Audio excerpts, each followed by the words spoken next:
Buenas tardes. Damos inicio a la mesa número 3, los temas críticos de la educación en México, evaluación, financiamiento y equidad. En el presidium contamos con la presencia del doctor Imanol Ordorica, investigador del UNAM, Instituto de Investigaciones Económicas, y director, el doctor Mario Rueda Beltrán, director e investigador del Instituto de Investigaciones sobre la Universidad y la Educación.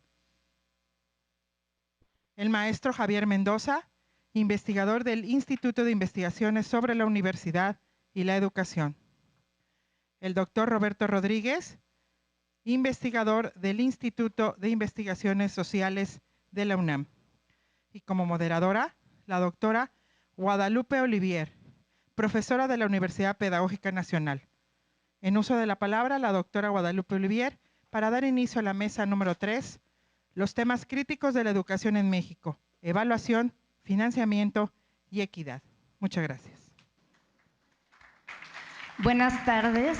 Muchas gracias por estar y quedarse a esta última mesa. Es una mesa muy interesante, es la más grande que tuvimos en la jornada del día de hoy.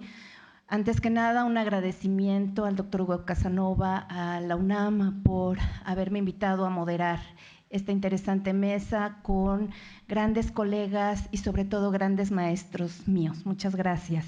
Y bueno, como ustedes saben, la dinámica será similar. Tendremos alrededor de 20 minutos por cada participante.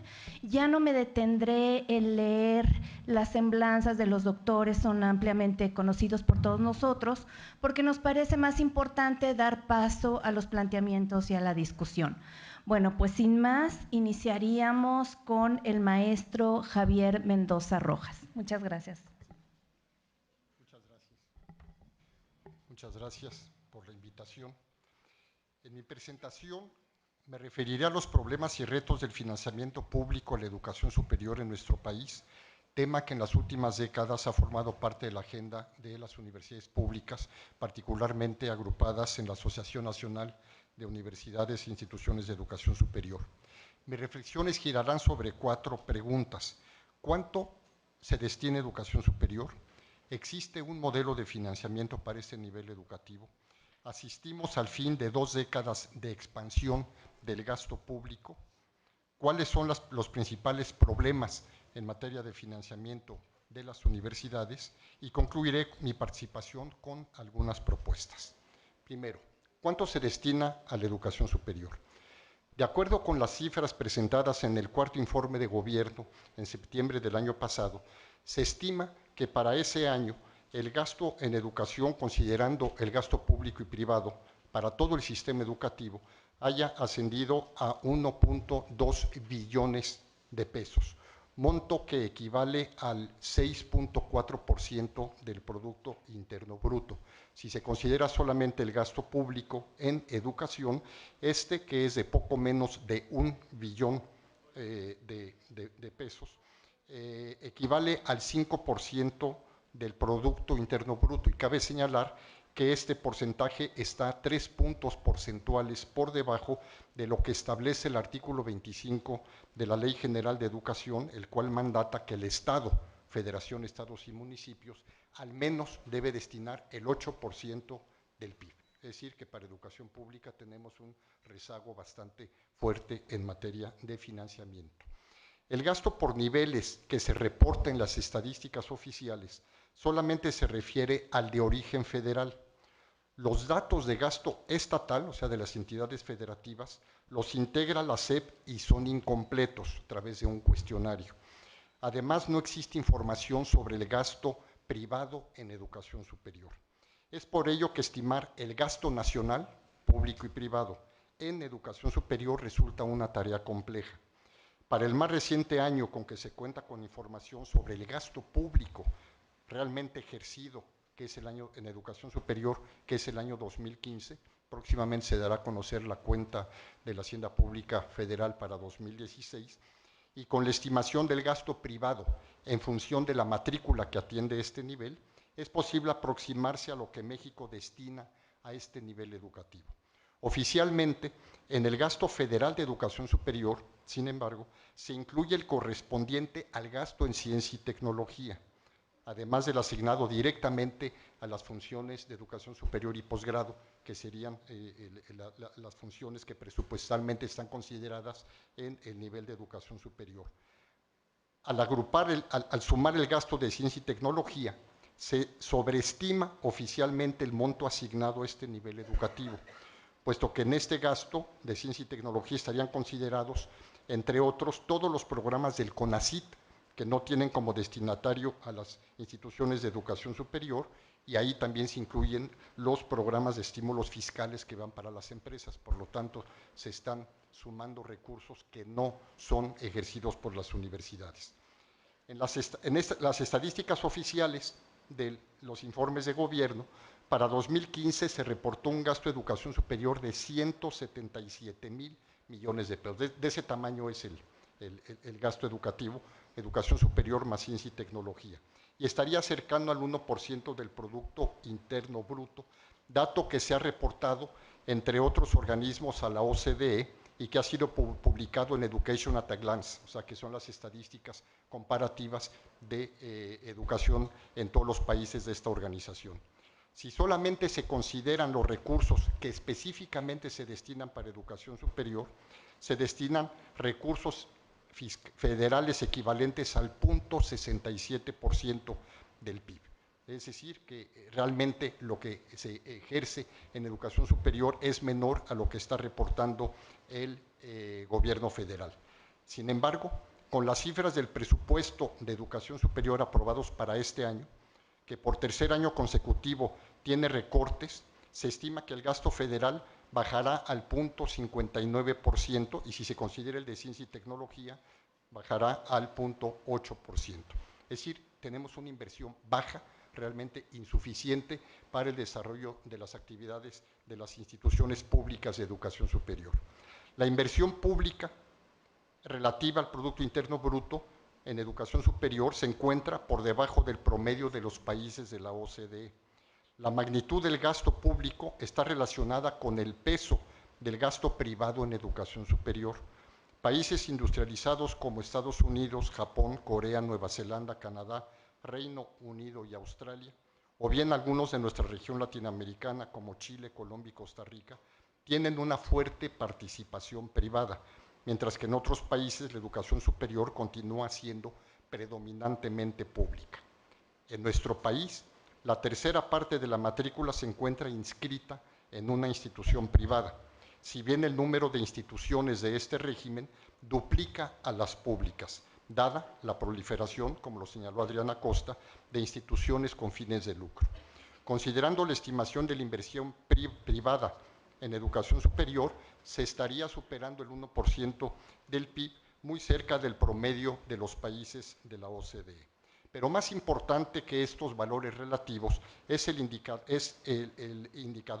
valor del indicador de gasto educativo, es considerar el fuerte rezago que México tiene en la inversión que se realiza por estudiante en educación superior.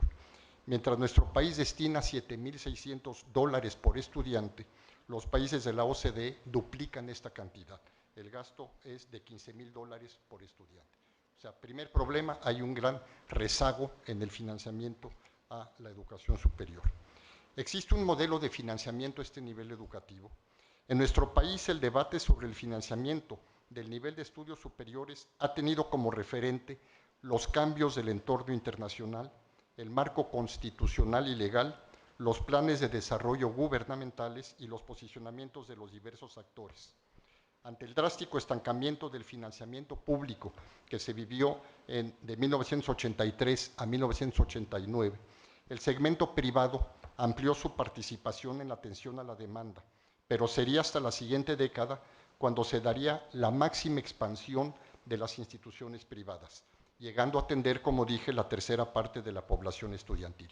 Es decir, en nuestro país, pese a la expansión del sistema privado, la educación superior pública continúa siendo mayoritaria, a diferencia de lo que ocurrió en otros países de América Latina. El carácter público de la educación superior en México ha sido respaldado por diversos actores con planteamientos coincidentes coincidentes con declaraciones de la UNESCO en el sentido de que el Estado es el principal responsable en el impulso y sostenimiento de la educación superior. De este modo, con el predominio del segmento público, el financiamiento a las universidades e instituciones federales y estatales ha pasado por distintos periodos de acuerdo con las políticas instrumentadas por los distintos gobiernos y las condiciones económicas por las que han atravesado las finanzas públicas. Los criterios utilizados para la asignación presupuestal han variado, por lo tanto, a lo largo del tiempo, identificándose dos modelos de asignación históricamente. El primero, que operó hasta los años de la crisis de los años 80 del siglo pasado, consistía en asignar el subsidio ordinario a las universidades con base en la matrícula atendida, sin que el gobierno federal dispusiera de instrumentos complementarios de financiamiento. El segundo modelo, aplicado al finalizar esa década, combinó la determinación del subsidio ordinario con base en la plantilla de trabajadores universitarios registrada y reconocida por Hacienda y por la SEP, y la creación de programas y fondos de financiamiento de carácter extraordinario no regularizables que se asignan por concurso. Este nuevo esquema originalmente se diseñó para las universidades públicas estatales. Las universidades federales, como es el caso de la UNAM, por su carácter nacional y su peso político, fueron objeto de un trato distinto en materia presupuestal. Con ello dio inicio una nueva etapa de políticas públicas hacia las universidades que asoció la evaluación del desempeño académico con el financiamiento y el impulso de la competencia para la obtención de recursos públicos. Se comenzó a dar forma a un Estado evaluador que echó mano de instrumentos de mercado, el cual fue dejando atrás la política de financiamiento inercial y políticamente negociada predominante hasta entonces. La lógica de deshomologación en el trato a las instituciones y a los académicos permeó en las formas de gestión y gobernanza de la educación superior en el país. En la actualidad, el financiamiento público para la mayoría de las instituciones parte de un esquema de asignación de un presupuesto base para su funcionamiento ordinario y de un presupuesto extraordinario que se concursa entre las instituciones con propósitos específicos: ampliar y diversificar matrícula, desarrollar proyectos de superación académica y de mejoramiento de la calidad, atender problemas específicos de carácter estructural u otorgar estímulos económicos. El primer fondo extraordinario se estableció en 1990. En 2010 llegaron a existir más de 10 fondos de esta naturaleza y, después de distintos procesos de reestructuración, hoy operan 5 programas presupuestarios extraordinarios dirigidos a las diferentes universidades públicas estatales, universidades tecnológicas, politécnicas, institutos tecnológicos y escuelas normales. Con los recursos de estos fondos se han realizado proyectos académicos y de reordenamiento institucional que no se habrían podido llevar a cabo con el subsidio ordinario, cuyos recursos están comprometidos en su mayor parte al pago de la nómina de personal. Sin embargo, para cada subsistema institucional se aplican criterios y disposiciones particulares, las cuales, pese a la legislación cada vez más específica en materia presupuestaria, no acaba de integrar un modelo de financiamiento coherente, articulado entre conjuntos institucionales y órdenes de gobierno, que opere con equidad entre instituciones y regiones del país. Asistimos al fin de 2 décadas de expansión del gasto público en la educación superior. El cambio de dirección de las políticas de financiamiento que inició en la década de los años 90 del siglo pasado estuvo acompañado de un crecimiento gradual del presupuesto federal, aunque este crecimiento estuvo disociado de la expansión del sistema. Si consideramos el periodo 94-2015, el incremento relativo del financiamiento estuvo 20 puntos porcentuales por debajo del crecimiento de la matrícula.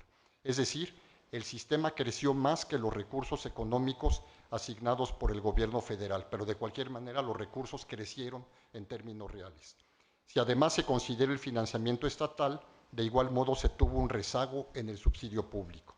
Este desfase llevó al agravamiento de problemas financieros de muchas universidades, mismos que se han agudizado en los años recientes. Tan solo de 2009 a 2017, mientras la matrícula creció en 52%, el presupuesto federal solamente creció 9%, lo que llevó a que el subsidio federal por alumno disminuyera en más de la cuarta parte. Cabe señalar que el crecimiento del gasto educativo se posibilitó por las políticas expansivas del gasto público de las distintas administraciones. El gasto programable federal para todos los sectores, entre ellos el educativo, como proporción del PIB pasó del 15% al inicio de la administración de Zedillo al 21% en 2015. Fueron los años de las vacas gordas, o sea, el gasto creció de manera impresionante. Para 2017, el presupuesto como proporción del PIB bajó al 17% el gasto programable, perfilándose una época de vacas flacas, que es la que comenzamos a vivir a partir de 2015. Si en los años de la expansión del gasto educativo hubo rezagos en educación superior, la etapa de contracción que hoy estamos viviendo apunta a la agudización de los problemas de financiamiento que enfrentan las universidades. Es difícil esperar una recuperación del presupuesto en el nuevo escenario de las finanzas públicas resultante de la baja de los precios internacionales del petróleo y de la volatilidad económica mundial. Es por ello que se puede sostener como hipótesis que la fase de financiamiento creciente a las universidades públicas ha llegado a su fin. Las medidas de ajuste presupuestal tomadas por la Secretaría de Hacienda en 2015, 2016 y 2017 afectaron de manera significativa, después de más de 2 décadas de expansión, el desarrollo de proyectos académicos de las universidades.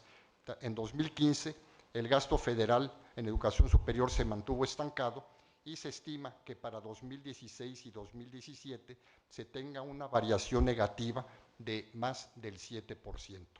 La magnitud de los ajustes presupuestales realizados en estos 3 años, ajustes que ascendieron a más de 16,000 millones de pesos, cosa que no se habían vivido en dos décadas, recortes de esta magnitud, impactó desfavorablemente en diversos rubros: becas estudiantes, desarrollo de proyectos de expansión de matrícula, de mejoramiento de calidad y atención a problemas estructurales de las universidades. A ello hay que sumar la disminución de 7,000 millones de pesos para este año en el CONACYT, que equivale a la cuarta parte de su presupuesto. Por eso no nos debe sorprender pues varios de los efectos que se están dando en el ámbito del posgrado, del Sistema Nacional de Investigadores y de los programas de apoyo a la investigación científica.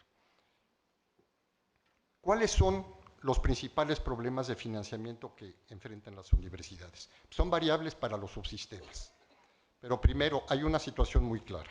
Hay una incertidumbre y esto lleva a la negociación desgastante de los rectores con los diferentes perfiles que señalaba Romualdo López para la obtención del presupuesto. La incertidumbre que conlleva la aprobación y distribución de los presupuestos anuales obliga a las universidades a realizar procesos de negociación ante los poderes ejecutivos y legislativos a nivel federal y local. Una vez aprobado el monto del presupuesto, ¿sí?, continúan las gestiones de los rectores ante distintas instancias para asegurar la administración del presupuesto en tiempo y forma. También se presiona para evitar ajustes y recortes presupuestales a lo largo del año, así como obtener ampliaciones líquidas para cerrar el año sin déficit, como es el caso de varias universidades que han estado en la prensa a partir de noviembre del año pasado. Actualmente se están discutiendo por parte de la SEP y de los gobernadores los porcentajes que corresponde otorgar a la federación y a cada gobierno local para el sostenimiento de las universidades públicas estatales en un proceso de negociación que resulta complicado por las aristas económicas y políticas que conlleva toda distribución de funciones y de responsabilidades. También otro problema: existe opacidad e inequidad en la asignación. Los criterios con los que se distribuye el presupuesto ordinario son opacos e inequitativos. No se sabe por qué se da a cada universidad lo que se da. Se observan diversas inconsistencias en la determinación de los montos de subsidios y transferencias. El presupuesto ordinario, que se conoce como irreductible, históricamente ha tenido un componente inercial y otro componente de carácter político, resultado de las negociaciones bilaterales. Uno de los indicadores que muestran la inequidad en la asignación presupuestal es el subsidio público por alumno, no solo entre universidades pertenecientes a distintos subsistemas, sino entre instituciones similares, caso de las universidades públicas estatales, indicador que oscila, subsidio por alumno, entre 30,000 y 80,000 pesos por alumno. Es profundamente inequitativo. Hay obsolescencia del esquema de subsidio ordinario extraordinario. Los subsidios extraordinarios están enfrentando una serie de problemas, no solo se les han recortado sus montos, sino las universidades públicas que acceden a estos fondos han visto limitada su autonomía y han entrado en procesos desgastantes de burocratización y se limitan a llenar formatos para obtener recursos. ¿Qué propuestas? Y el pasivo más importante que viven las universidades, particularmente las universidades públicas estatales, es el que se deriva de los regímenes de pensiones y jubilaciones. Si bien la dimensión del problema de las pensiones alcanza enormes magnitudes en las universidades públicas estatales, se inscribe en el problema pensionario del país que abarca organismos públicos, estados y municipios. El problema es que la mayor parte de las erogaciones para el pago de pensiones se pagan con el subsidio ordinario, situación que resulta insostenible. Algunas de las propuestas. Estos son algunos de los problemas que se enfrentan. Otro al que no di lectura y lo ejemplificó el estado de Veracruz, ¿sí? En donde el gobierno estatal no entrega, se roba los recursos, no solamente los de origen estatal que le correspondería, sino que retiene recursos federales que ya estaban depositados en las tesorerías estatales.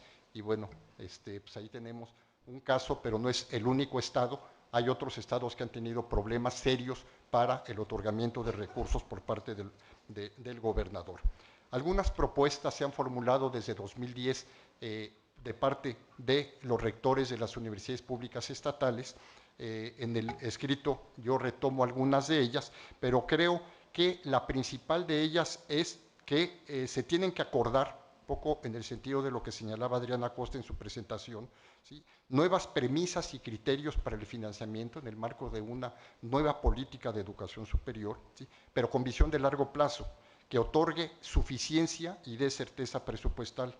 Habrá que seguir insistiendo en el establecimiento de presupuestos con una visión que vaya más allá del ejercicio fiscal, o sea, presupuestos plurianuales, y buscar que todas las instituciones públicas de educación superior cuenten con esquemas financieros adecuados para el desarrollo de las funciones académicas de manera regular y sostenida.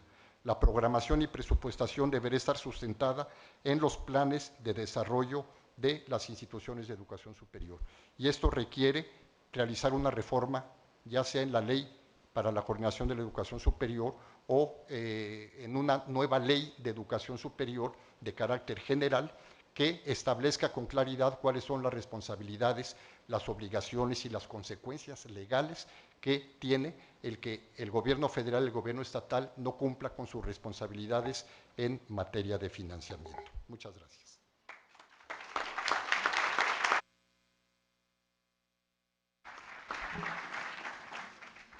Muchas gracias, doctor. Ahora pasaremos a la presentación del doctor Mario Rueda Beltrán.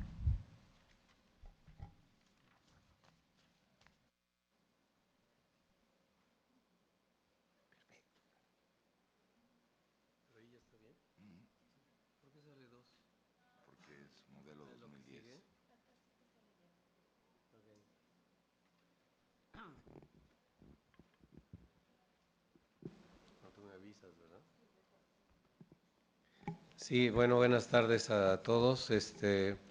Un agradecimiento a los organizadores de este foro, particularmente al doctor Hugo Casanova, que es el que está coordinando pues toda la actividad correspondiente al foro sobre educación. Muchas gracias a ustedes porque todavía se sostienen en pie. He visto varios que ya están cabeceando, lo cual es explicable por cuestiones de la hora, ¿no? Pero sigo viendo muchos jóvenes y efectivamente me da mucho gusto que estén por aquí. Trataré de ser breve, aunque la última vez que lo dije me tardé como hora y media. Bueno, aquí. Bueno, ustedes ven ahí el título de la ponencia. Comenzaría diciendo brevísimamente que esta cuestión de la evaluación educativa pues prácticamente ha estado de manera permanente en el sistema y ustedes lo saben muy bien. Desde el momento que los profesores se plantearon lograr ciertas metas en los estudiantes, pues naturalmente surge la idea de sí, cómo sabremos si se cumplió o no, y de ahí en adelante empieza la evaluación. La evaluación ha tenido un desarrollo, una evolución. Estoy hablando del contexto en México particularmente. Diría que la evaluación salió del ámbito del maestro, que era el que estaba enseñando y por lo tanto el que se consideraba que tenía las mejores condiciones para enterarse si sus alumnos habían logrado las metas o no, ha pasado a formar parte o a estar bajo la responsabilidad de cuerpos colegiados. Más adelante hacia especialistas, es decir, ya profesionales fuera de las instituciones de educación, a organismos creados especialmente para la evaluación, tanto nacionales como internacionales. Y también se ha modificado el objeto de evaluación. Si originalmente eran los estudiantes o los alumnos y básicamente era el aprendizaje, pues esto se ha ido hacia maestros, programas, instituciones e inclusive a los mismos sistemas educativos nacionales. Como consecuencia de esto, que ya tenemos por lo menos 3 décadas en esta diversificación de la evaluación, diríamos que se ha convertido en una actividad que ha llevado a una profesionalización muy rápida y por lo tanto especializada y muy en particular hacia cada uno de los objetos a evaluar. Por ejemplo, si uno está evaluando pruebas, por dar un ejemplo, pues eso basta para dedicarse muchos años a dominar todas las posibilidades de evaluación a través de este recurso. Si estamos evaluando maestros, pues igual pueden pasar muchos años intentando y probando distintas maneras de evaluarlos, programas y demás. Este tipo de actividades profesionales pues ha permitido que se vaya acumulando un conocimiento y entonces que hablamos de paradigmas para indicar pues estos conocimientos que se han ido acumulando, estas preferencias y acuerdos entre quienes practican esta actividad y que van constituyéndose como en paradigmas, o sea, un conjunto de aspectos teóricos, metodológicos, incluso hasta instrumentales, que tienen más o menos el acuerdo de las comunidades. En el caso de la evaluación educativa referida a la obligatoria, algo que es como muy novedoso en nuestro contexto es de que se haya elevado a nivel de ley la parte de la evaluación. Entonces tenemos que se crea una ley general del servicio profesional docente que básicamente va a estar orientada a fijarse en lo que es el ingreso, la promoción y la permanencia del personal, no solamente de los profesores, sino también de los directores, supervisores y también los asesores técnicos pedagógicos. Se crea el INE, que ya todos ustedes conocen qué es el INE, pero es por primera vez que un organismo tiene pues legalmente una capacidad y una función que hace rato ya se explicó y que creo que no vale la pena repetirlo. Si nos fijamos en la parte de evaluación, ¿cómo se hace la evaluación de los aprendizajes en educación básica? Originalmente un INE inicial creó un plan nacional para la evaluación de aprendizajes que se denominaba Planea y con eso hacía una aplicación a prácticamente una muestra. Aquí es importante resaltar que era una muestra, o sea, no eran todos los estudiantes, para tener una manera de monitorear cómo estaba el nivel de aprendizaje de los alumnos. Esto se transformó en otro instrumento, otra prueba que se llamó EXCALE, que son exámenes para la calidad y el logro educativos, también a cargo del INE, y uno más que fue el enlace, que este último yo creo que ustedes ya escucharon hace algunos años, que fue muy cuestionado de esta manera, que diría, habría muchas diferencias con respecto a los otros dos intentos, pero aquí lo característico es que si antes se hacía muestreal la aplicación y más o menos se tenía una idea de qué pasaba en el sistema, aquí la pretensión es que a todos los alumnos de todo el sistema educativo, de educación básica, se aplica esta, y en este caso la prueba estuvo a cargo de la Secretaría de Educación Pública. Se sabe que ella a su vez lo delegó a Ceneval, y en el caso de los jóvenes de 15 años, pues la evaluación se ha hecho a través de esta prueba muy conocida que se llama PISA, y aunque, por ejemplo, las características de cada una de estas pruebas tiene desde propósitos y metodologías distintas en su diseño y aplicación, y sería muy inapropiado hacer comparaciones, incluso de un año a otro, o de una prueba a otra, lo que sí queda muy claro, y es lo que me interesa resaltar, es que los resultados de todas ellas, resulta que el aprendizaje en la educación básica, en la mayor parte de los alumnos evaluados, muestra niveles insuficientes o no satisfactorios. O sea, esto como un asomarse a cómo está funcionando el sistema, pues sí resulta en una situación, digamos, preocupante. En el caso de la educación media superior, destaco que hay un consejo para la evaluación de la educación media superior que lo que hace es acreditar y lograr un padrón de buena calidad de programas que están siguiendo los cambios sugeridos por este Sistema Nacional de Educación Media Superior, que fue instaurado desde el sexenio pasado y que todavía se siguen haciendo valoraciones de qué tanto cada una de las instituciones está cumpliendo con toda esa normativa derivada de la propuesta del modelo. Aquí simplemente como un indicador, diría que hasta el momento se reconocen 2.308 programas como formando parte de este padrón, de 20.383, o sea, estaríamos hablando como de un 11% de programas que están de alguna manera evaluados y en este caso acreditados, ¿no? Simplemente la magnitud de lo que resta para alcanzar un universo aceptable de instituciones de buena calidad, la dificultad para asegurar la calidad a través de un mecanismo como el que está en operación, pues queda como muy en duda, ¿no? Se me olvidó decir al inicio que algo que es muy claro en el sector educativo es que en las últimas 3 décadas se ha puesto mucho énfasis en la evaluación como un recurso para mejorar la calidad del sistema, dicen los discursos, ¿no? En este caso, bueno, mi intención es mostrar cuáles son los principales recursos que se están dando o se están instrumentando como evaluación y la dificultad para que a través de eso se logren efectivamente mejoras en el sistema. En el caso de la educación superior, rápidamente diría que normalmente en las universidades que tienen estatutos propios, que hay participación de cuerpos colegiados y también que hay ciertas tradiciones disciplinarias, es decir, ciertas maneras de evaluar de acuerdo con los médicos o los filósofos, etcétera. Es decir, a eso me refiero con las tradiciones disciplinarias. Han ido apareciendo otros organismos que participan en acciones de evaluación como los que están ahí, yo creo que ustedes alcanzan a leer, ¿no?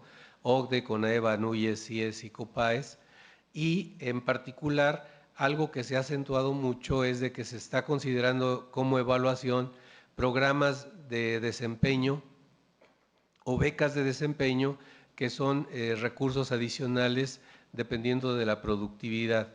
Aquí en este caso, bueno, los CIES, que es otro organismo que se encarga de evaluar los programas, y un padrón de posgrado de CONACYT que permite tener como identificados aquellos programas que reúnen ciertos criterios de calidad. Si hablamos más o menos del universo de profesores, hablaríamos de más de 380,000 plazas.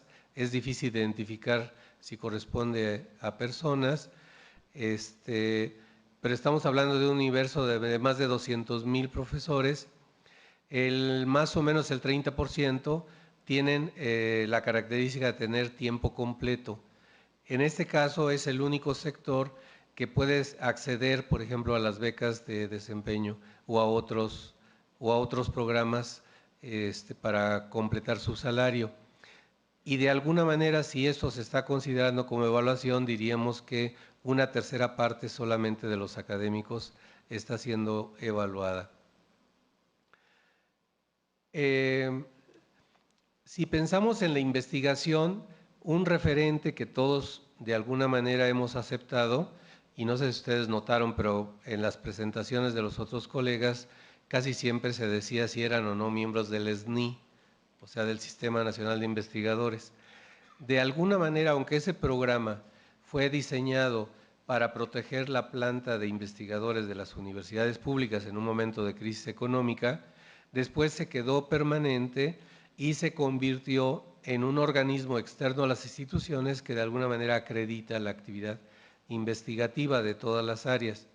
En este caso, por ejemplo, como miembros del sistema, más o menos 25,000 de 400,000, o sea, es muy pequeña la proporción de personas, en este caso, acreditadas de actividades de investigación y que ponen en duda nuevamente la insuficiencia. En el caso de la insuficiencia de esta política, la política que pone el énfasis en la evaluación para mejorar el sistema educativo. En el caso de los programas, por ejemplo, los CIES, que son los que van y hacen la evaluación de estos programas, pues actualmente hay 1,200 instituciones evaluadas de 22,000, lo cual habla nuevamente de esta perspectiva. Si hablamos de los posgrados, también aquí la idea es valorarlos o evaluarlos con organismos especializados y nuevamente aquí encontramos más de 8,000 programas activos y que estén formando parte del padrón, pues se pueden considerar alrededor de 2,000 programas. Si pensamos de programas de doctorado, estaríamos casi pensando en la mitad, pero si hablamos de maestría, solamente el 21% de ellos. Con estos ejemplos, espero que poder comunicar la dificultad de pensar que la evaluación es un mecanismo apropiado para mejorar la calidad del sistema educativo. Entonces, ¿qué hacemos ante este panorama? Diría, bueno, yo creo que cada vez hay más estudios que se han hecho donde se muestra que estas acciones o estrategias de evaluación tienen problemas muy fuertes y que en algunos casos se pueden reportar aumentos, por ejemplo, en la evaluación de docentes, pero que no hay datos que digan que esa evaluación repercute en mejores prácticas de enseñanza y de aprendizaje. Un diagnóstico de las prácticas de evaluación podría dejar en claro los límites de cada una de estas acciones de evaluación. Otra posibilidad es que si hacemos un análisis de las características organizacionales y los recursos disponibles, pondría en evidencia la imposibilidad de la tarea. Creo que en la mañana se daba el ejemplo de que se aspiraba a evaluar a miles de profesores y en estos 3 años se han evaluado alrededor de 150,000, pero de 1,5 millones. Entonces, estaría hablando de que no tenemos el ejército suficiente de evaluadores para hacer la actividad y luego tampoco el ejército para después hacer las actividades remediales, ¿no? La evaluación como parte integral de la planeación, que ese es el original de la evaluación. La evaluación no ha existido así como de manera aislada, sino tiene que formar parte de la planeación, es decir, de una clarificación de cuáles son los propósitos, cuáles son los recursos y cuáles son las condiciones para que a partir de la evaluación yo pueda regresar nuevamente a la planeación y hacer los ajustes.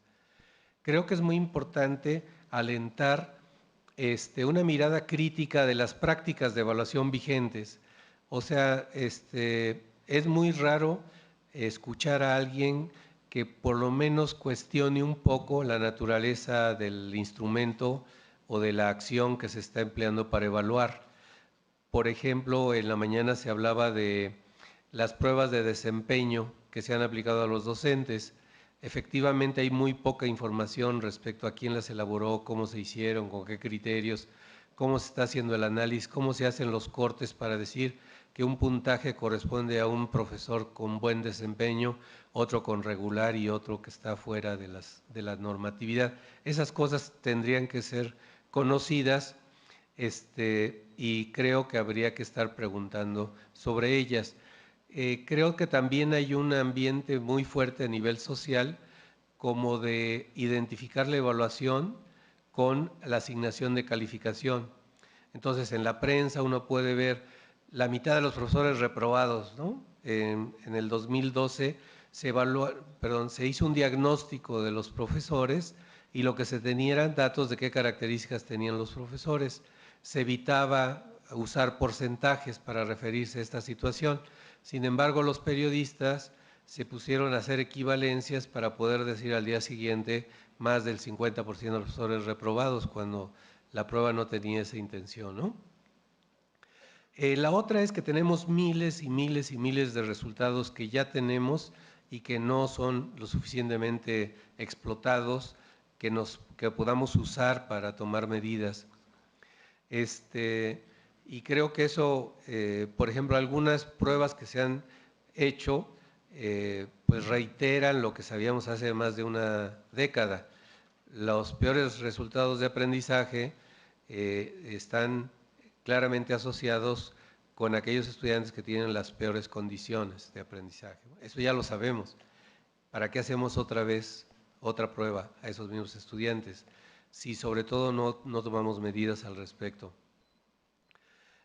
Algo que también me parece muy importante es esta idea de los paradigmas que están ahí presentes y disponibles, que se habla poco de ellos, pero hay que analizarlos y discutirlos justamente para que avance.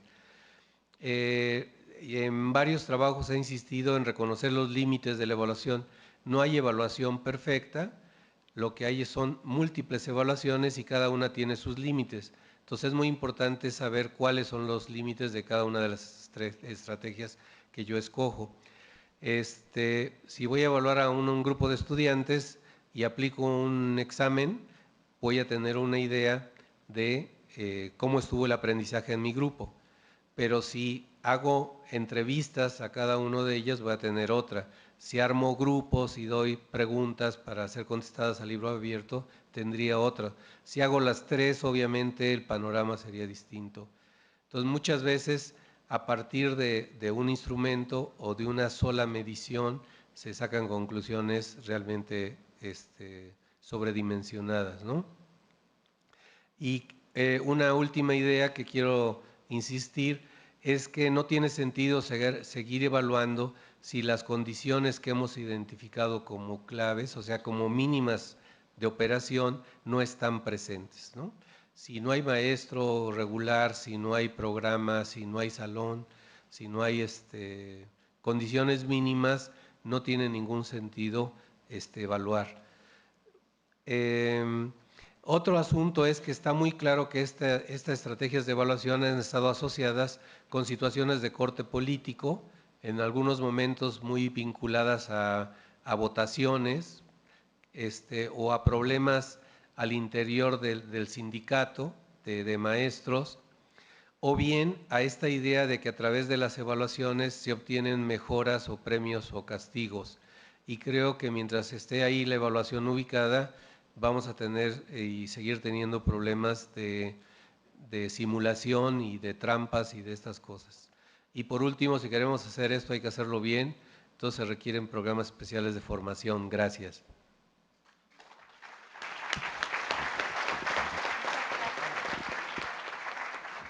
Muchas gracias, doctor. Y ahora daremos paso a la presentación del doctor Imanol Ordorica. Muchas gracias.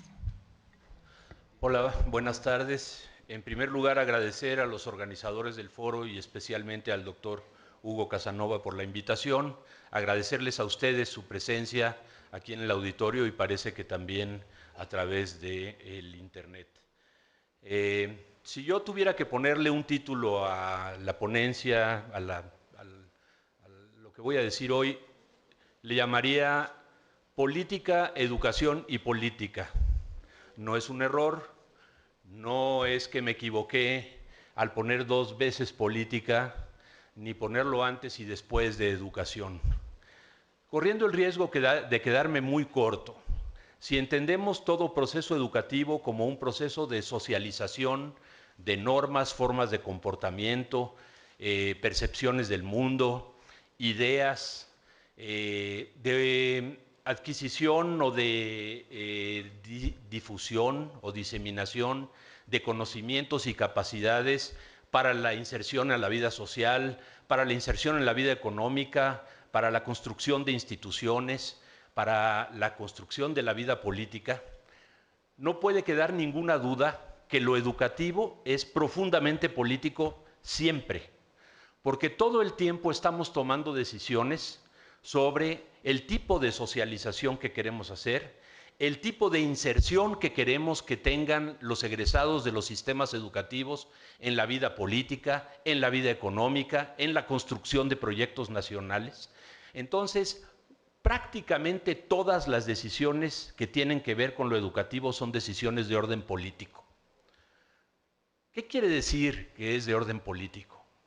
Que están abiertas a la confrontación y a la disputa a partir de las inclinaciones, perspectivas, posición en el mundo, intereses y proyectos políticos de distintos actores sociales en cualquier lugar. Y esto vale en México y vale en cualquier otro país. Y lo político de lo educativo puede ser muy evidente, en general ocurre en ocasiones y en momentos concretos, o puede ser casi oculto, prácticamente desaparecer, incluso hasta llegar al momento o al límite de que quienes controlan lo educativo, como ha pasado en nuestras universidades por décadas, o la Secretaría de Educación, digan hay que despolitizar la educación. Y con ello revelan, en primer lugar, una forma de hacer política que es la pretensión de excluir a todos los demás de la discusión política sobre lo educativo.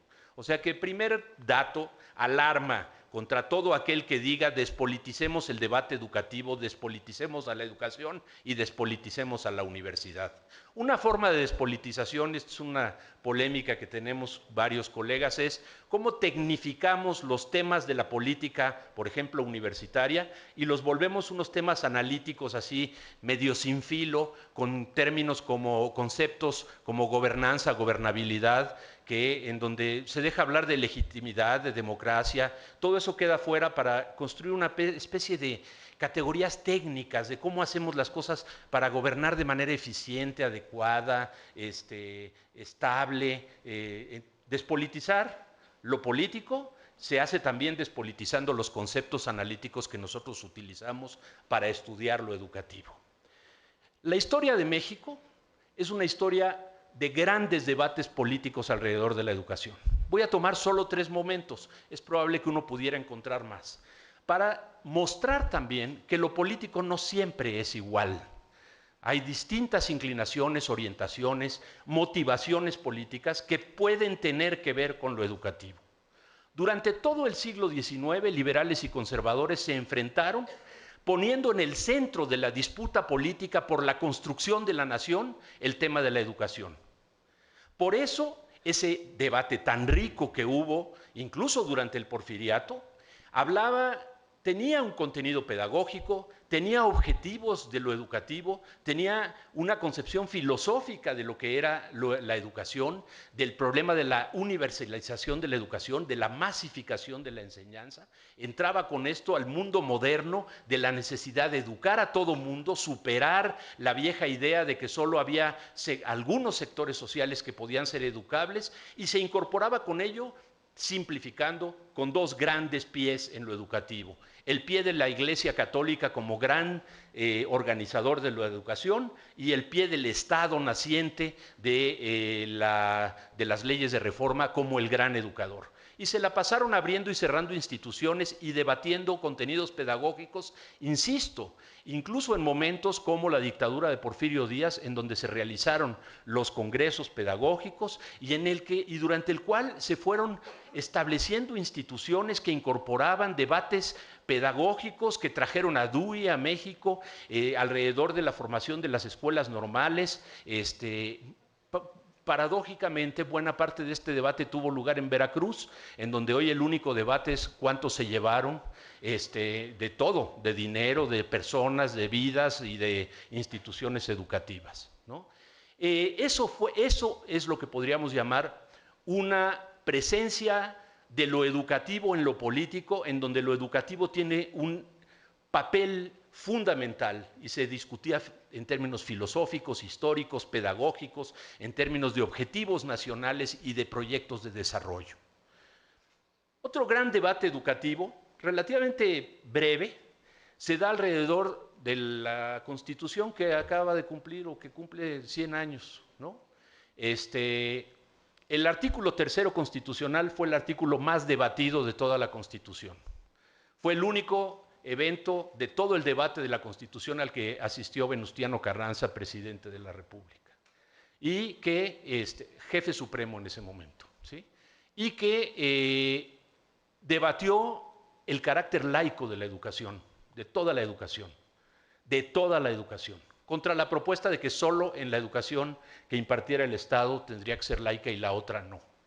Ahí se concentró de nuevo la atención política del país en un acontecimiento y en una temática específica que tenía que ver de cómo concebimos a la educación relacionada con cómo concebimos a la nación.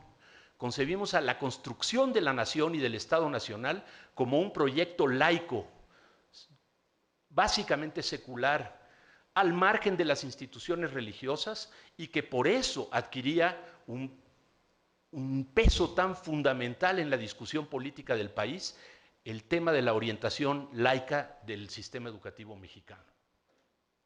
Por supuesto que hubo discusiones importantes cuando el plan de 10 años de Torres Bodet, cuando la reforma de Echeverría, en donde se escandalizaban las buenas conciencias mexicanas de que se introdujo la educación sexual en los libros de texto, los nuevos libros de texto, una serie de temas de estos. Pero nunca, y esto se puede constatar en los periódicos, en los medios de las distintas épocas, nunca había habido un tema educativo debatido con tal intensidad como lo ha habido durante este sexenio, ¿no?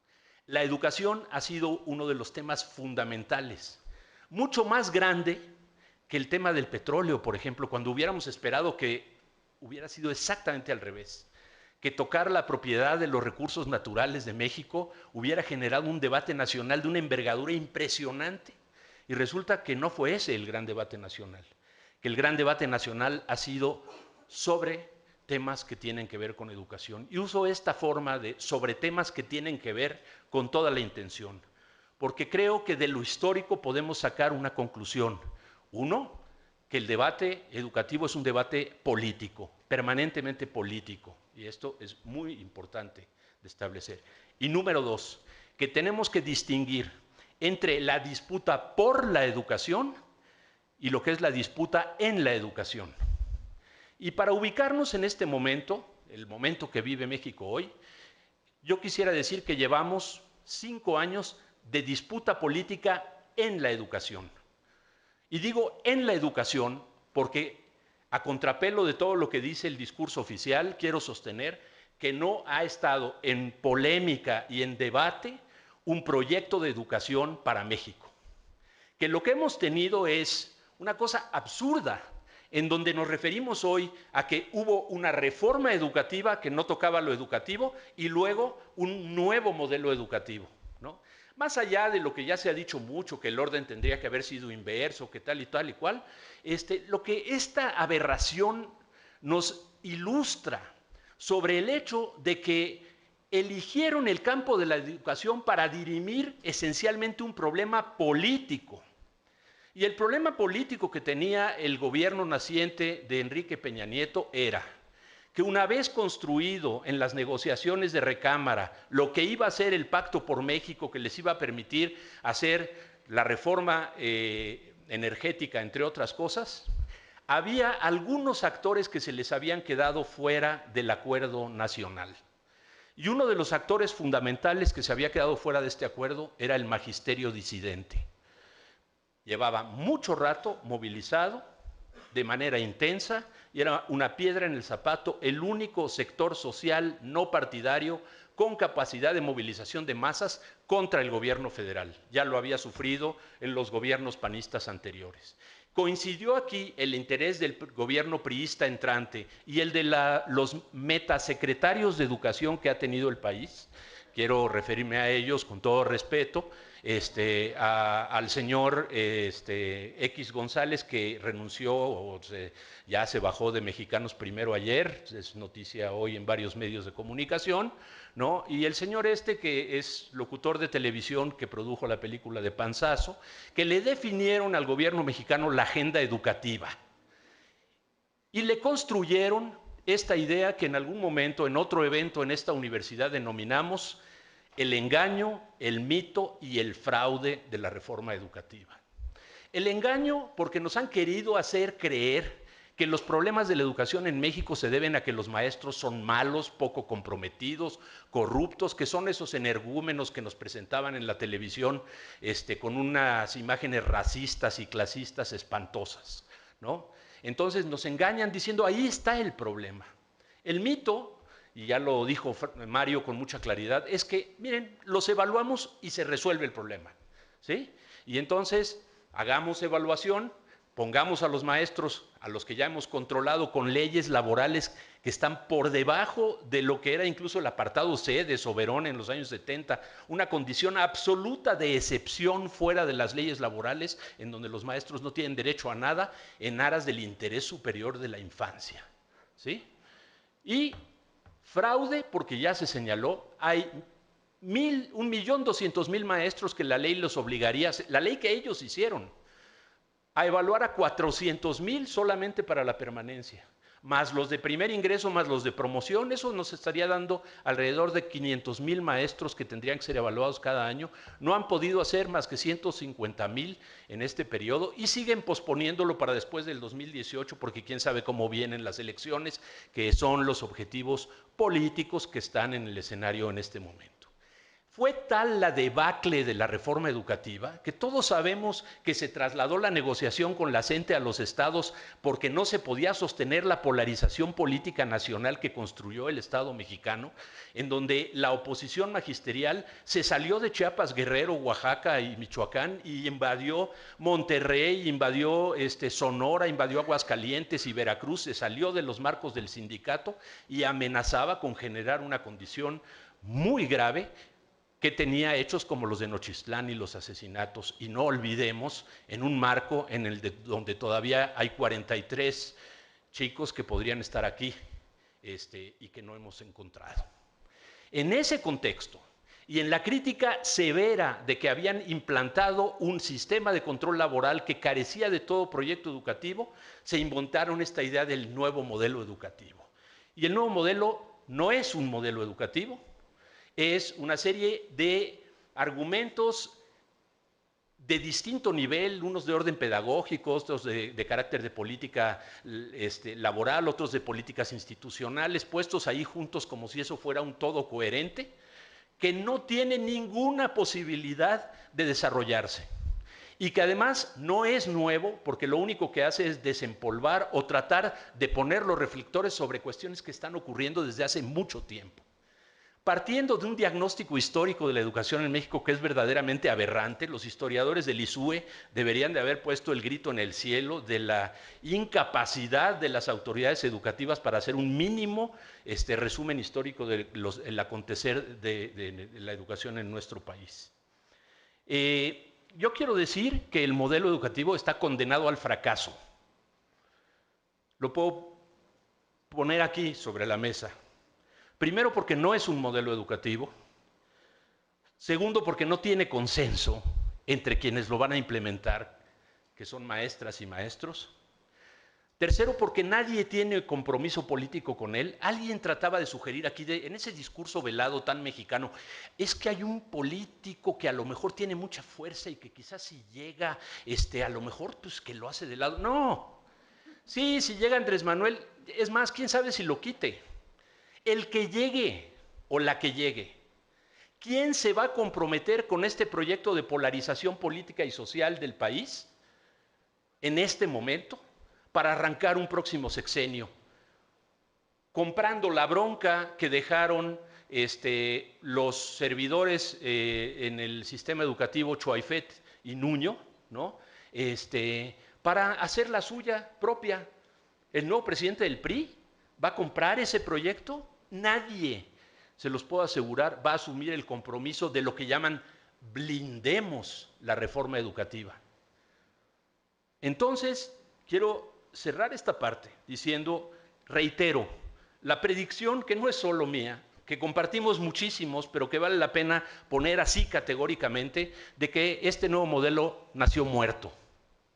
Es un cadáver, igual que es un cadáver todavía ahí maloliente, pero presente el del control laboral de los maestros a través del servicio profesional docente.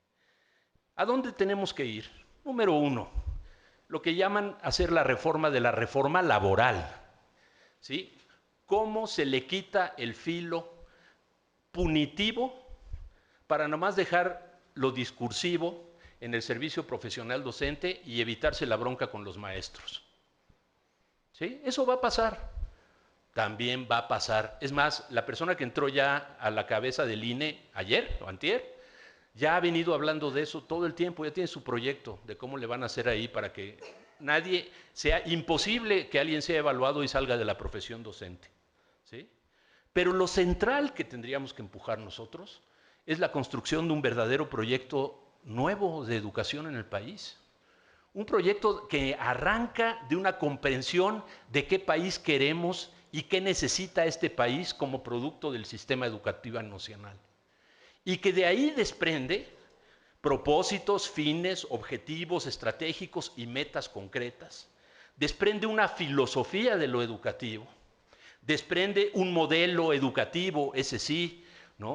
Una forma de dar educación o varios modelos educativos en este país tan heterogéneo y complejo, porque un modelo educativo, y desprende los modelos pedagógicos correspondientes.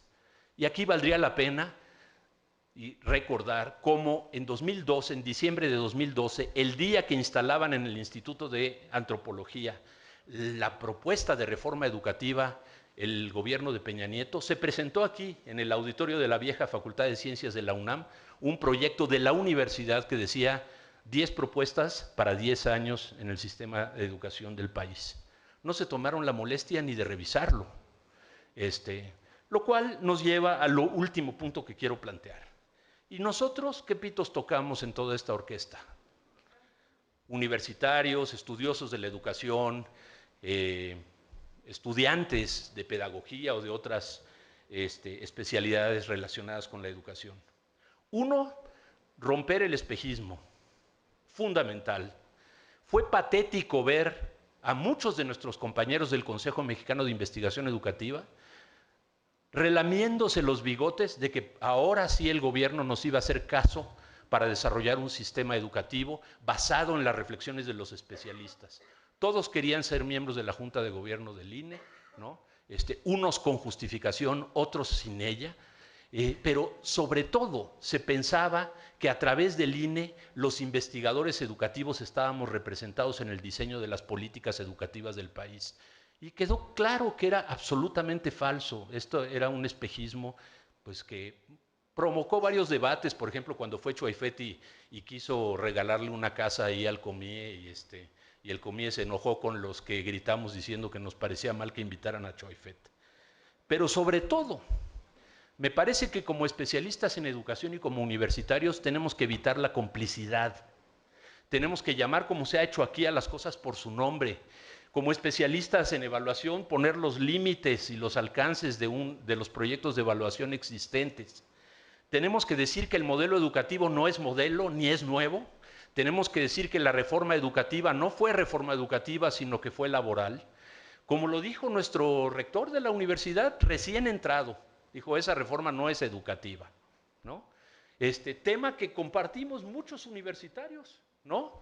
Y me parece que tenemos que evitar algo que dijo María de Ibarrola y con lo que estoy completamente en desacuerdo, comprar esta idea de que los universitarios somos tan chidos, que qué bueno que nos van a dar la formación de profesores a nosotros porque esos de las normales no sirven. Una cosa que este proceso político nos ha obligado a ver es que hay un sistema, una parte del sistema de educación terciaria del país, que son las normales, que han vivido en las normales públicas en el ahorcamiento político y financiero y a las que tenemos que darle su lugar como colegas y como un espacio en el cual se funda la reconstrucción educativa del país. Y evitar la idea de que podemos hacer cursillos, establecer maestrías en pedagogía, en didáctica, podemos hacer programas de 40 horas por internet para capacitar a los profesores, cosa a la que ya le están entrando varias instituciones. Vean si no lo que ha sido la subordinación del CIDE a las políticas de Nuño, el responsable de educación que nunca en su vida ha dado una clase en ningún lado, ¿no? Y que está coqueteando el Colegio de México también para hacer esos programas de formación de maestros. Entonces, esa es la responsabilidad que tenemos, llamarle a las cosas como son y plantear con claridad lo que verdaderamente sería un proyecto de renovación de la educación en este país. Muchas gracias.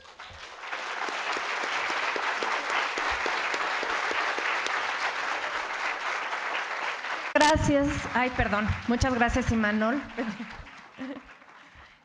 Por favor, doctor Roberto Rodríguez, sería la presentación siguiente. Perdón, pensé que estaba apagado todavía.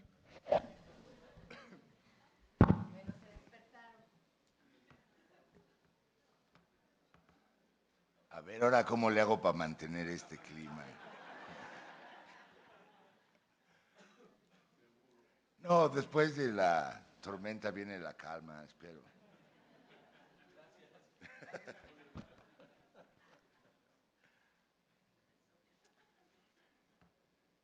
En esta presentación busco justificar una distinción que me parece clave, un par de distinciones que me parecen claves. La primera, la diferencia entre derecho educativo y derecho a la educación.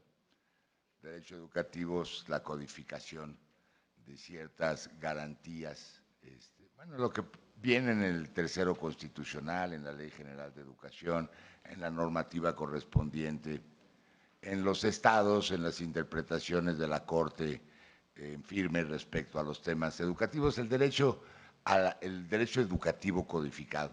Eso está por un lado. Y en eso México está, digamos, normal, más o menos bien, hasta exagerado. Nuestro país es el único prácticamente que tiene una educación obligatoria de 15 años, ¿no?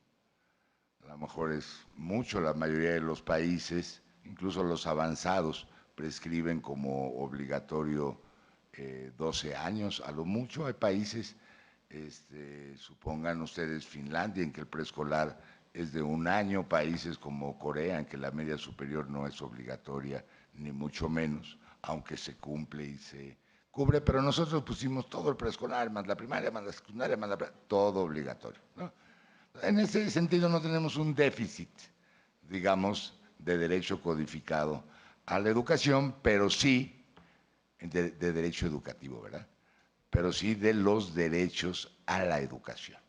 Es decir, si efectivamente se cumplen o no, se actualizan, se vuelven realidad las aspiraciones normativas que están presentes en los códigos. Y esa distinción no es, digamos, solo de matiz, busca ser de fondo, porque permite comenzar a trasladar el tema de la equidad educativa, que es un tema pues demográfico y estadístico, a la problemática de la justicia educativa, ¿no? Yo creo que esta es una definición más adecuada, ¿no? O sea, no es solo la constatación de que la distribución de oportunidades educativas está desigualmente distribuida entre los grupos de la población, entre los territorios, sino que en México tenemos una educación injusta. Injusta en el sentido estricto de la palabra, es decir, derechos que están en las normas, pero que no se cumplen, por un lado. Por otro, que no son exigibles y por otro, que no son justiciables. que ese es el conjunto o la esfera en donde tiene sentido una conceptualización de la equidad como justicia o como falta de justicia. Bueno, son ya bastante conocidos los datos que ilustran la desigual distribución de las oportunidades educativas. Me parece que están un poquito inflados al decir de que en primaria prácticamente la cobertura es universal, ¿no? 97.7 en la escala nacional. Ya dejaron de poner en los informes, afortunadamente, niveles de cobertura superiores al 100%, como se hacía hasta hace pocos años, ¿no? Y digo que son, digamos, dimensiones medio inflacionarias porque las fuentes no son de la suficiente calidad, las fuentes estadísticas para precisar esas dimensiones. Cuando se utilizan fuentes de tipo censal, ¿no? Pues estas estimaciones dependen de la respuesta que da el que contesta la planilla censal. ¿Y qué va a decir? ¿Están sus hijos en la escuela? Todos, ¿no? Y van diario, ¿no? Seguro. Y la otra, el censo de escuelas, profesores y estudiantes que se practicó al principio del sexenio, ya nadie se acuerda bien del censo, ¿verdad? Mostró discrepancias hasta de 10% respecto a los datos que proporcionaban los ejercicios propiamente censales y las estadísticas del formato 911. ¿No? Entonces, hay un problema de calidad de datos, pero demos por bueno que en la primaria prácticamente toda la población tiene, o por lo menos puede tener acceso. Ahora bien, estas diferencias entre el 97 o el 98 o el 100% no son finalmente triviales, ¿no? Para un sistema educativo de la dimensión como el mexicano, los puntos porcentuales cuentan y hasta las décimas cuentan. Cada décima porcentual, cada décima representa 200,000 y si son 2 décimas son 400,000 y si son 3 décimas 600,000, etcétera, etcétera. Entonces, digamos, esto que para el sentido común es 98%, pues ya se aproxima a 100, ¿no? En realidad sigue habiendo una condición de déficit porque esta está ubicada de manera muy puntual en sectores sociales de mayor vulnerabilidad, ¿no? Los pobres extremos, pero también las poblaciones indígenas y ahora se revela ya con mucha nitidez la población en condición de discapacidad. Cuando se toman otros indicadores como el de asistencia a escolar, estas cifras también comienzan a descender y más aún las de eficiencia terminal. Aunque se ha anunciado muy recientemente que el nivel de cobertura en media superior ha alcanzado un cociente como de 80% de tasa bruta, aun si esto fuera cierto que no lo es. La tasa bruta sí, pero la tasa neta estaba por debajo 10 puntos porcentuales, tranquilamente. Porque la tasa bruta considera también la matrícula para la media superior en condición de rezago, los reprobados, por ejemplo, ¿no? Eso hace que la matrícula se eleve mucho y considera también todas las intenciones de inscripción a los sistemas a distancia, que en bachillerato durante este sexenio ha crecido en demasía, o bueno, ha crecido mucho. Aún así, ¿no?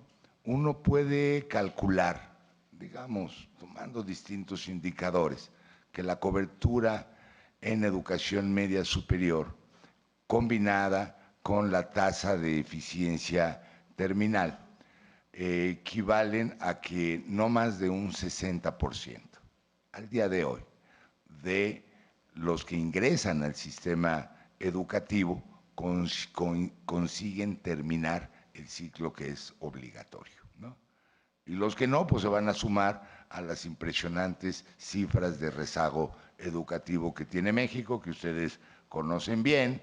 Por lo menos una tercera parte de la población de 15 años y más está en condición de rezago educativo, contando analfabetas, los que no terminaron la primaria o la secundaria, ¿no?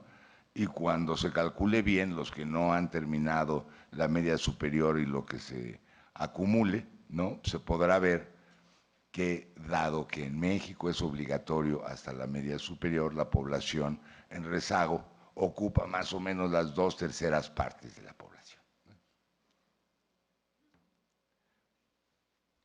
Más aún, digamos, la estimación de la escolaridad de la población mexicana llegó hace poco y se anunció así como con mucho entusiasmo a 9.2 años de escolaridad primaria, ¿no? Entre toda la, no, 9.2 años de escolaridad para toda la población mayor de 15 años. O sea que en México ya estamos ya alcanzamos la secundaria, ¿no? Más o menos. Pero estos son nada más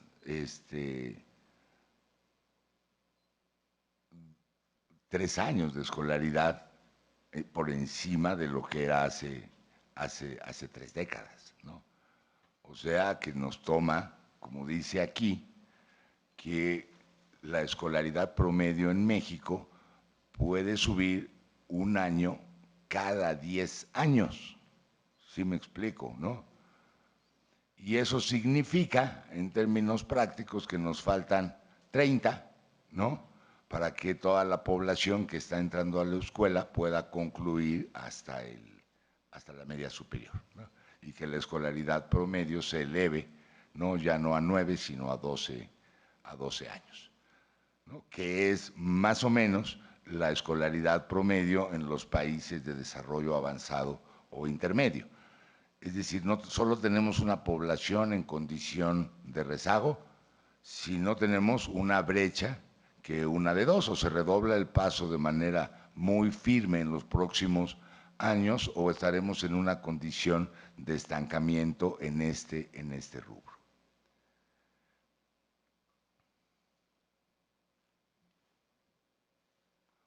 Bueno, como no se ve bien, ¿no?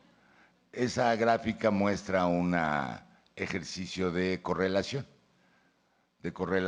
entre condiciones socioeconómicas y las condiciones de las escuelas, ¿no?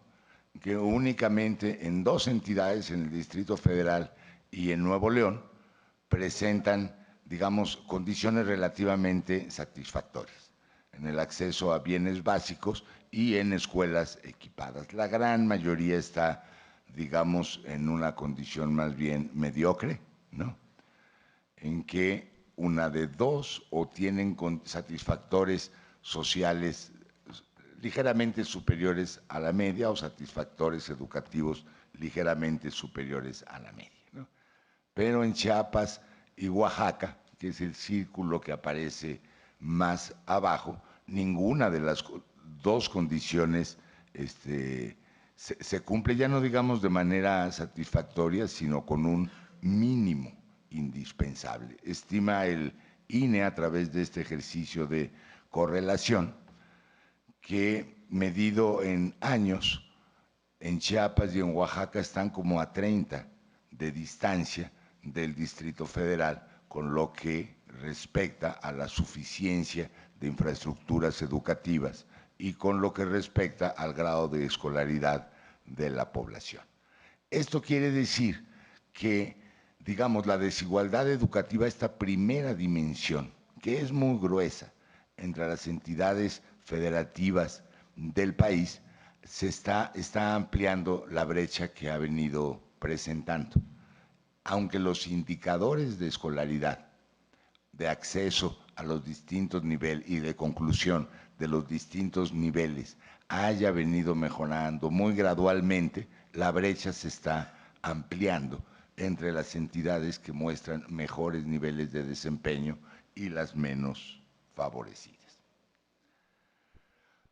Esto se refuerza, por supuesto, con los indicadores de logro o de resultados educativos. Si se ven, digamos, las pruebas estandarizadas, las que existen, el PISA, el enlace, la prueba Planea, ¿no?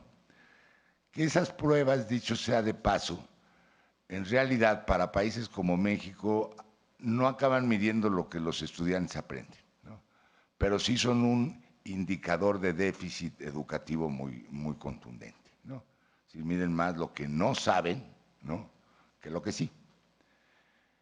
Y en ellas se vuelve a demostrar o se reitera primero que la población en primaria y secundaria no alcanza ni siquiera los niveles mínimos de logro esperados, ¿no?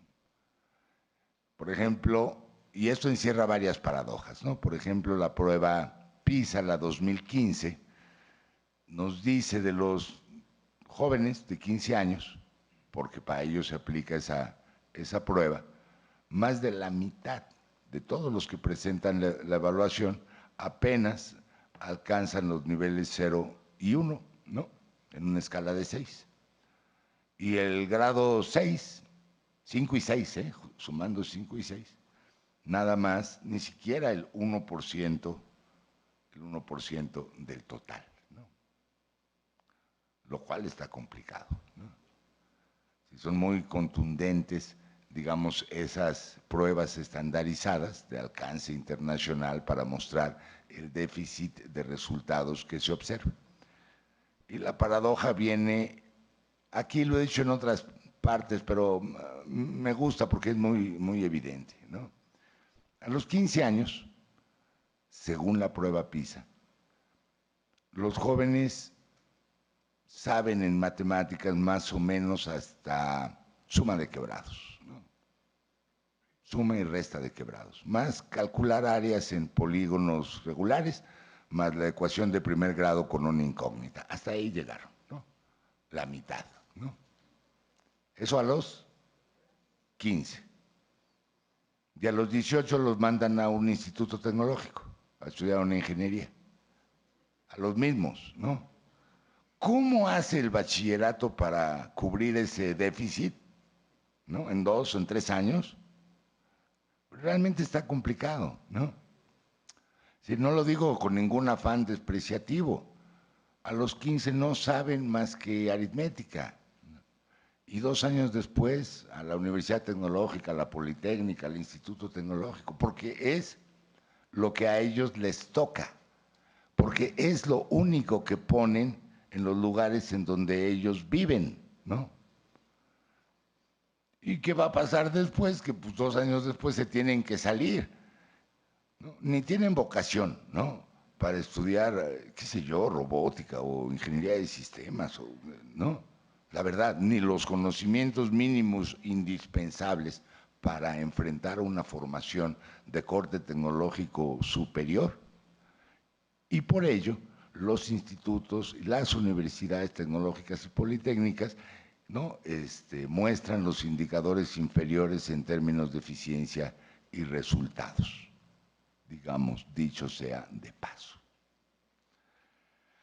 Ha habido en el plano internacional todo un movimiento, el proyecto de educación para todos y, por supuesto, las consideraciones de UNESCO y UNICEF para operacionalizar los derechos educativos, que ha abierto, digamos, una perspectiva renovada en este sentido. Paso muy rápido por el tiempo.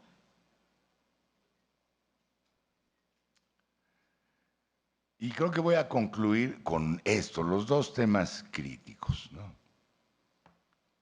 El primero lo sintetizó muy bien Silvia Schmelkes cuando escribió esto. Los más pobres y quienes proceden de grupos culturales distintos a los de la cultura dominante acceden menos a la escuela, permanecen en ella menos tiempo, transitan por ella de manera más atropellada, aprenden menos cuando están en ella y lo que aprenden les sirve menos para su vida actual y futura. O sea, peor, imposible.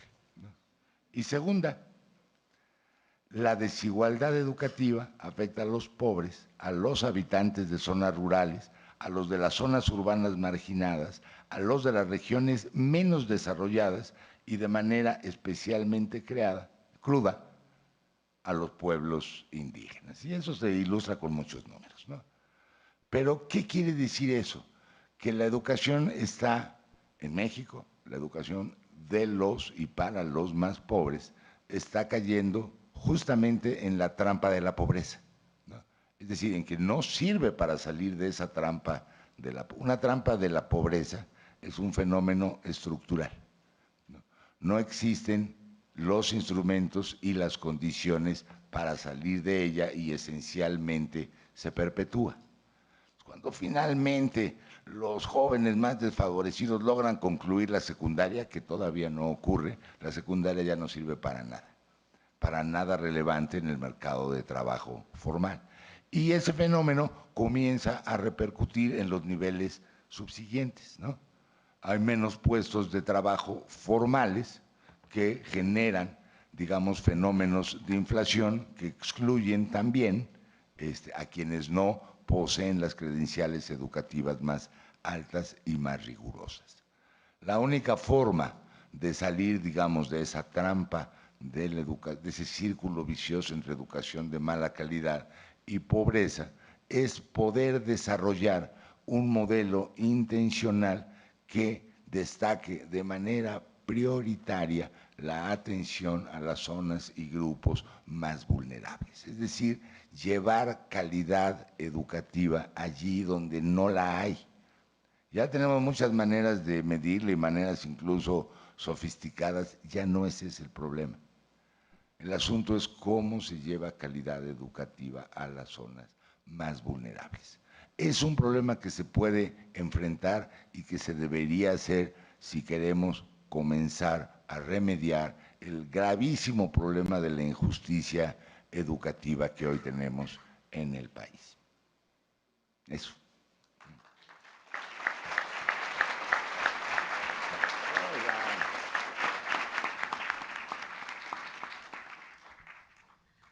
Bueno, pues por cuestiones de tiempo, lo que me indican es que no va a ser posible que hagamos el último bloque como en las presentaciones en las mesas anteriores.